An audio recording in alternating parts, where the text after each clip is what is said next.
À Doha, au Qatar, les travaux du Forum international sur le sport se sont achevés sur une note optimiste, avec pour objectif primordial l'application de toutes les résolutions issues donc de ces assises de toutes les disciplines sportives.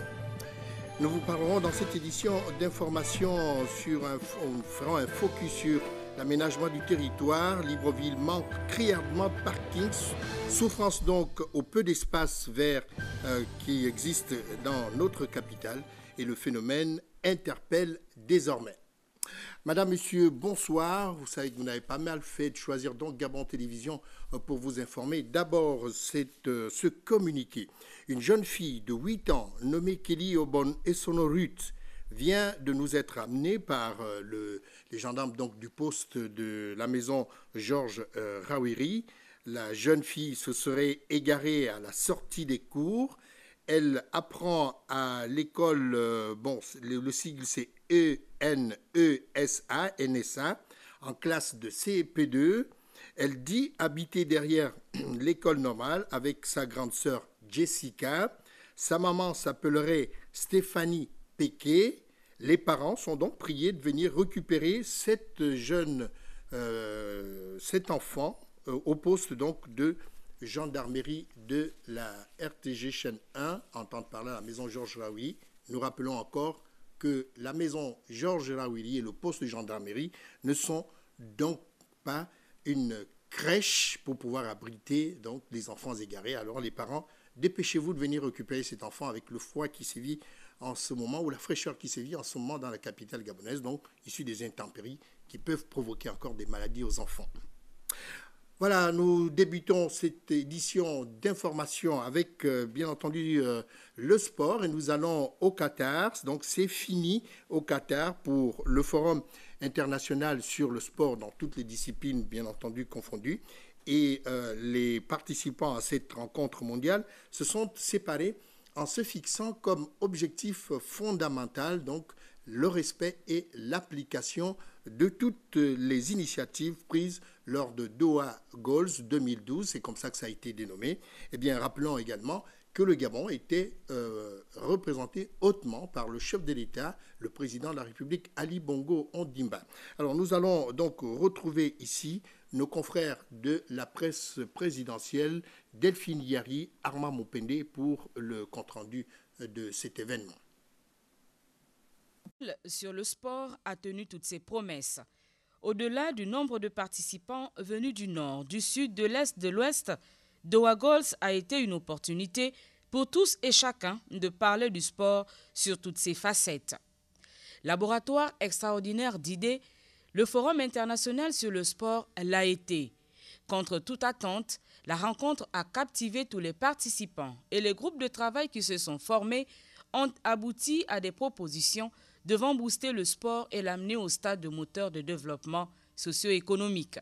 Cependant, de l'homme politique, de l'étudiant, du sportif, tous ont émis le vœu d'un engagement ferme afin que ce processus qui vient de prendre corps en terre qatari soit basé sur des mécanismes de mise en application de toutes les idées émises lors des débats.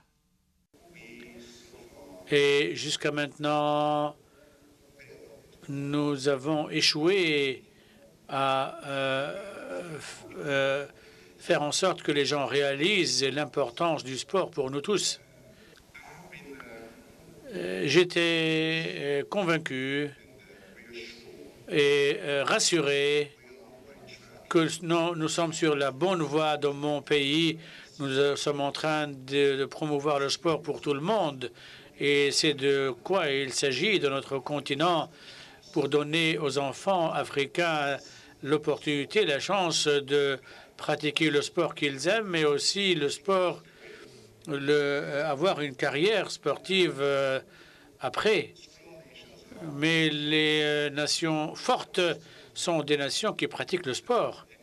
Et pour moi, alors, je vais partir d'ici avec davantage d'engagement, de résolution, de détermination, en me disant avançons plus rapidement, plus haut, plus fort. C'est ce que je vais faire.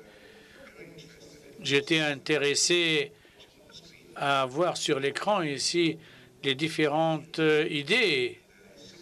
Et certaines d'entre elles sont intéressantes pour le peu que j'ai pu lire. Alors, nous voudrions voir ce que ça va faire.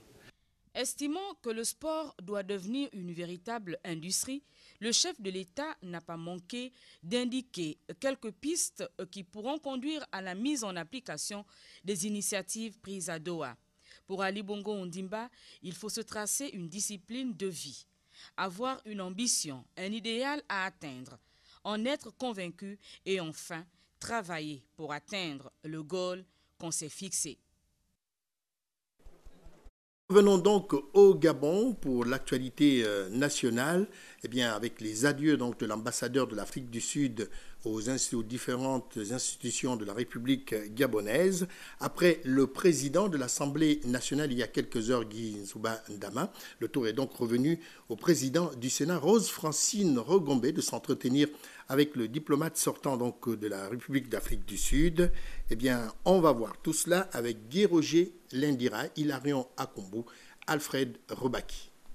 D'une mission de 4 ans au Gabon, en qualité d'ambassadeur d'Afrique du Sud, son Excellence Sop Liné Taninga devra quitter le Gabon dans les tout prochains jours. À cette occasion, à la suite d'une série d'adieux aux hautes autorités gabonaises, elle s'est rendue ce matin au Sénat où elle a été reçue en audience par le président de l'institution, Mme Rose Francine Rogombe.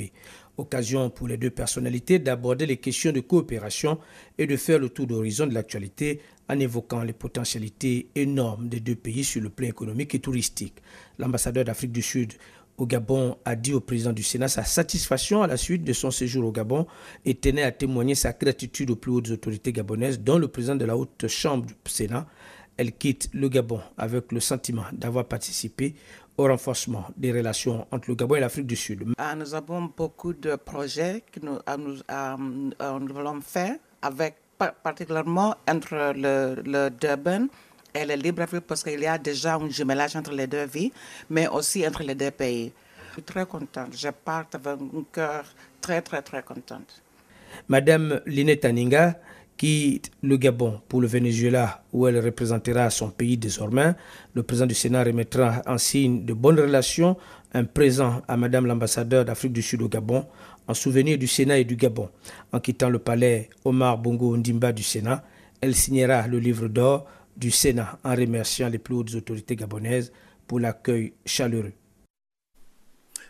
Après donc les adieux à l'ambassadeur donc de l'Afrique du Sud au Gabon, eh bien les sénateurs ne se sont pas reposés puisque finalement la suite des auditions s'est faite encore ce jour, les auditions des membres du gouvernement. Le premier de cordée dans tout ça, c'est d'abord le ministre des Eaux et Forêts, Gabriel Tchango, qui a présenté donc aux sénateurs les grands axes du budget de son département ministériel. Je ne vous en dis pas plus, nous retrouvons nos confrères de la presse du Sénat, Guy Roger Lindira, Hilarion Akombo, Alfred Robaki.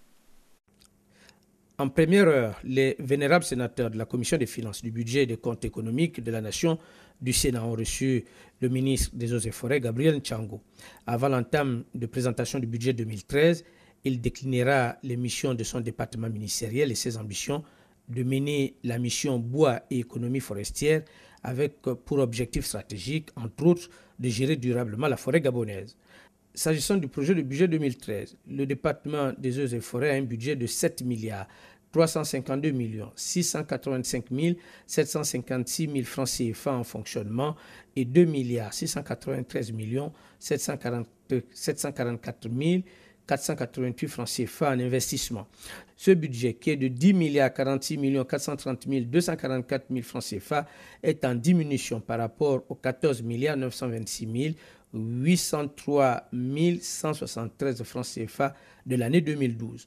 Le ministre Tchango expliquera que cette diminution s'explique notamment par la non prise en compte de la contrepartie gabonaise au projet d'investissement en cours. Le budget de fonctionnement, en augmentation substantielle de 24%, reste majoritairement alloué au versement des salaires plus de 4 milliards 462 millions de francs. Le ministre Ntchango, le bon fonctionnement de son département ministériel. Le budget d'investissement, lui, va couvrir les équipements, la subvention de l'agence d'exécution, le programme de modernisation de l'École nationale des eaux et forêts, le projet d'aménagement des petits permis forestiers gabonais et le Fonds forestier national. Le ministre des eaux et forêts, Gabriel Ntchango, a déploré cependant le fait que tous les projets en cours ne soient pas pris en compte. Toutefois, le programme de travail du ministère des eaux et forêts, précisera le ministre, sera pour l'exercice 2013 axé sur le renforcement du cadre réglementaire et institutionnel, la gestion durable des forêts, l'industrialisation plus poussée de la filière bois, la gestion des écosystèmes aquatiques, la conservation et la valorisation de la biodiversité, l'implication des populations locales à la gestion des ressources forestières et au renforcement des capacités du secteur et à la formation recherche-développement. L'échange questions-réponses entre le ministre des Eaux et Forêts et les vénérables sénateurs a permis au ministre Gabriel Ntchango d'apporter lumière sur toutes les interrogations liées à la gestion quotidienne et à l'exécution du budget de son département ministériel. Et puis, parlons à présent du 7e sommet des chefs d'État et de gouvernement d'Afrique et des Caraïbes et du Pacifique qui s'est ouvert ce jeudi matin à Malabo, c'est en Guinée équatoriale. Plusieurs chefs d'État sont présents. Le Gabon, à son plus haut niveau de décision, est représenté par le président de la République, Ali Bongo Ondimba. Et parmi les questions essentielles de ce sommet, c'est bien entendu l'avenir de l'institution qui a été créée en 1975. Je ne vous en dis pas plus. Voici le reportage d'Hervé Mangumba et Bienvenue Minko, la presse présidentielle. Organismes internationaux également. C'est dans ce contexte mondial de mutation que s'ouvre le 7e sommet des chefs d'État et de gouvernement d'Afrique, des Caraïbes et du Pacifique. Ici à Malabo, où il est arrivé, le président de la République vient apporter sa caution à la construction du futur des ACP. Les assises du Cipopo sont donc l'occasion pour les leaders des États membres de réaffirmer leur engagement à plus de cohésion et de solidarité. L'occasion pour le groupe ACP, par ma voix, de saluer le rôle du leadership de chacun des membres de l'Union européenne dans la mise en œuvre en Europe du pacte de stabilité financière et bancaire, de croissance, d'emploi et de solidarité en vue de garantir la prospérité économique et sociale de l'Europe et certainement de notre partenariat ACP-Union européenne du fait de l'interdépendance de nos pays.